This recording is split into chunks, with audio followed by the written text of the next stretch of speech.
पुरानी हवेली। आजमगढ़ में 400 साल पुरानी एक हवेली थी। लोग उसे अंग्रेजों के जमाने वाली हवेली कह के पुकारते थे। हवेली काफी पुरानी और सुनसान थी, इसीलिए कोई भी उस हवेली की तरफ नहीं जाता। बस आजमगढ़ के नशेड़ी, गंजेड़ी और बेवड़े लोग उस हवेली में दिन रात पड़े रहते थे, हंगामा करते थे। राजू दादा, कोई अंग्रेज अधिकारी इस हवेली में अपनी आइटम लेकर आया था, सच था क्या? भाई बोतल कसम, मेरे दादा ने बताया था। क्या औरत थी भाई वो, अरे आग थी आग, अरे मानो कपड़े में लिपटा सोना। जॉर्ज नाम का कोई अंग्रेज लेकर आया था उसे।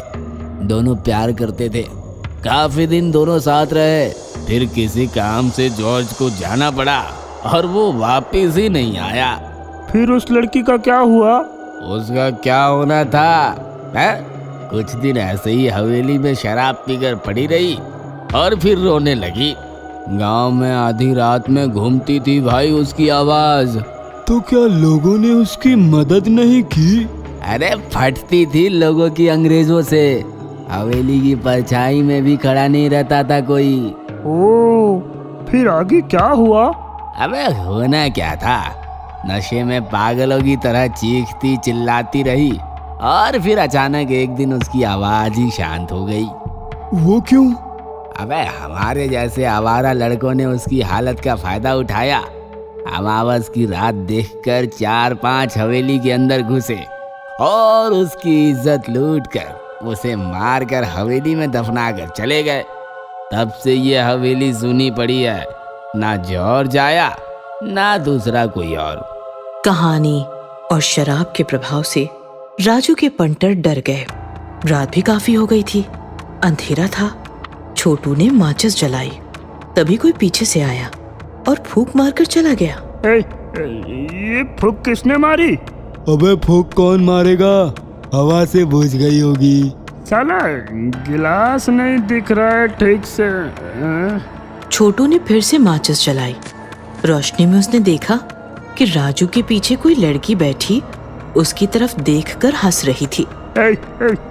कौन है? अबे कहाँ? अरे राजू दादा के पीछे। मेरे पीछे हैं? राजू ने पीछे मुड़कर देखा तो पीछे कोई नहीं था, लेकिन जैसे ही उसने सामने देखा उसके सामने एक लड़की का चेहरा आ गया।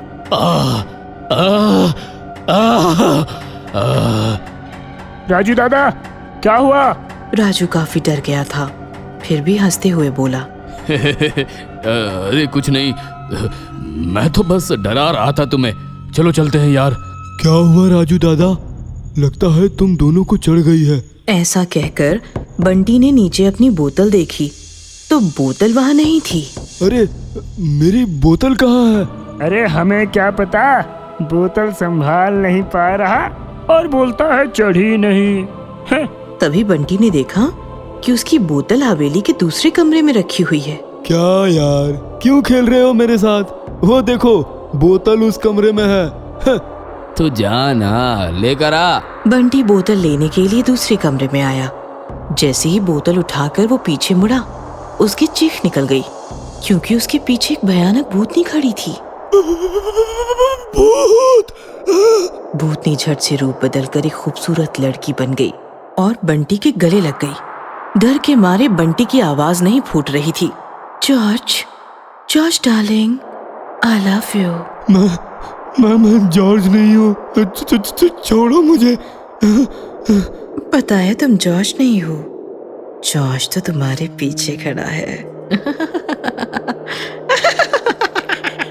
बंटी ने पीछे मुड़कर देखा तो पीछे जॉर्ज का भयानक भूत खड़ा था। बंटी चीख पाता उससे पहले ही जॉर्ज का भूत बंटी के शरीर में घुस गया और बंटी लड़की की तरफ देखकर मुस्कुराया।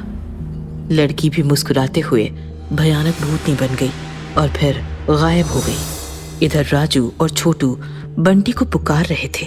ए बंटी आना, ए बंटी बोतल मिली क्या रे? ए बंटी।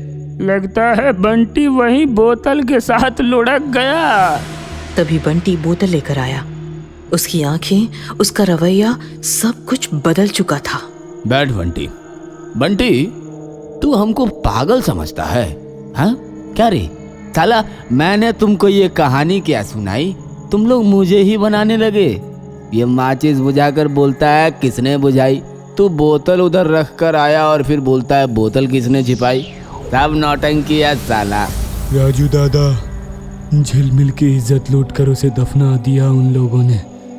उसी रात जॉर्ज लौट कर आया और उसने झिलमिल को हवेली में दफनाया हुआ पाया। वह सह ना सका और उसने भी झिलमिल के साथ गाड़ लिया खुद को। अबे क्या बक रहा है? कौन झिलमिल? वही लड़की जिसे जॉर्ज हवेली में लेकर आया था। ये सुनकर राजू और छोटू जोर जोर से हंसने लगे। ए बंटी, माल फूक के आया क्या? हैं? अच्छा चल बता, किसने बताया तुम्हें ये? हैं? जॉर्ज ने बताया।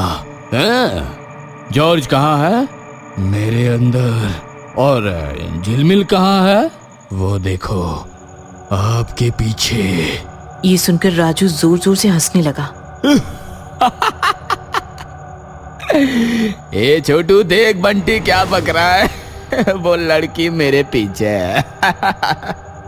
लेकिन छोटू को साफ सूंघ गया था। राजू दादा पीछे देखो। राजू ने पीछे देखा तो सच में उसके पीछे झिलमिल का भूत खड़ा था। राजू जोर से चिल्लाया। तभी पीछे से बंटी ने बोतल से राजू का सिर फोड़ दिया।